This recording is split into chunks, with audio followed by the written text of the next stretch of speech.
I hope that the comments I'm about to make will not offend the questioner too much and some people around here. I think there is a fundamental misstatement of the issue in the question.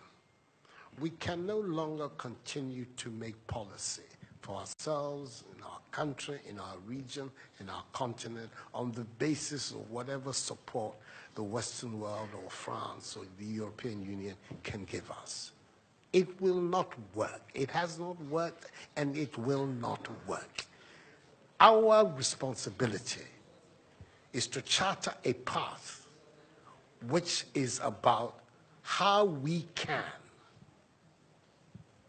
develop our nations ourselves. It is not right for a country like Ghana, 60 years after independence, to still have its health and education budgets being financed on the basis of the generosity and charity of European taxpayers. By now, we should be able to finance our basic needs ourselves. And if we are going to look at the next 60 years as a period of transition, a period whereby we can stand on our own feet, our perspective has not to be what the French taxpayer decides to do with whatever surpluses that they have in France. They're welcome. They're appreciated. Whatever interventions that the French taxpayer through their governments make to us are appreciated. We're not going to lick a gift horse in the mouth.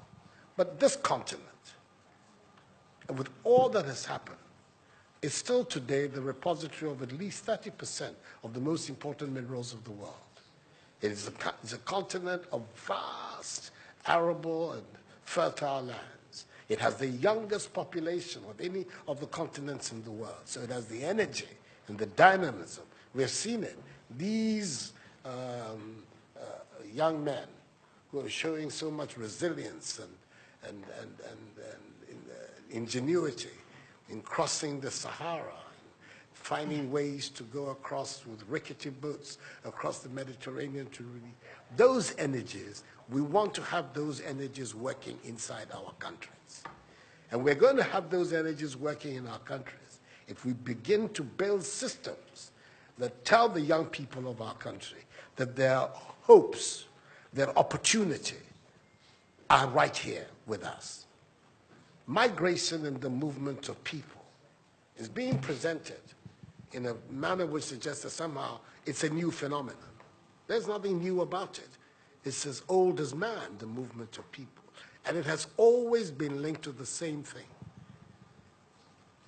The failure of where you are to provide you with an opportunity, so you move somewhere else. Those of you who are familiar with 19th century European history would know that the biggest wave of immigration in 19th century Europe, the latter part of it, came from Ireland and from Italy. Waves upon waves, generations of Italians and the Irish people left their countries to seek the American paradise, largely because Ireland was not working, Italy was not working. Today, you don't hear it. Italian young people are in Italy. Irish young people are in Ireland. We want young Africans to stay in Africa. And how are they? And it means that we have to get away from this mindset of dependence. This mindset about what can France do for us. France will do whatever it needs to do for its own sake. And when those coincide with ours, tant mieux, as the French people say. But our main responsibility as leaders, as citizens, is what we need to do to grow our own countries. What are the institutions that work, that will allow us to have good governance, to have accountable governance, to make sure that the monies that are placed at the disposal of leaders are used for the interests of the state and not for those of the leaders, to have systems that allow for accountability, that allow for diversity, that allow for people to be able to express themselves and contribute to fashioning the public will and the public interest. Our concern should be with what do we need to do in this 21st century to move Africa away from being cap in hand and begging for aid, for charity, for handouts. The African continent, when you look at its resources, should be giving monies to other places. We have huge wealth on this continent, in our own country of Ghana. And we need to have a mindset that says, we can do it. Others have done it. We can also do it. And once we have that mindset, we will see it as a liberating factor for ourselves. We keep talking about how it was that Koreans, Malaysians, Singaporeans, who got their independence at the same time as us. We're told of that at the time of Ghanaian independence, per capita Ghanaian income was higher than that of Korea. Today, Korea is part of the first world. So is Malaysia. So is Singapore. What happened? Why did they make that transition? And 60 years after independence, we are where we are. Those are the matters that should concern all of us as Africans, as Ghanaians. And not, when I say so, with the greatest of respect to the French president, I think that the cooperation of France is something that I am, as you know, a strong friend of France. I am Francophile. So I don't have any difficulty with that.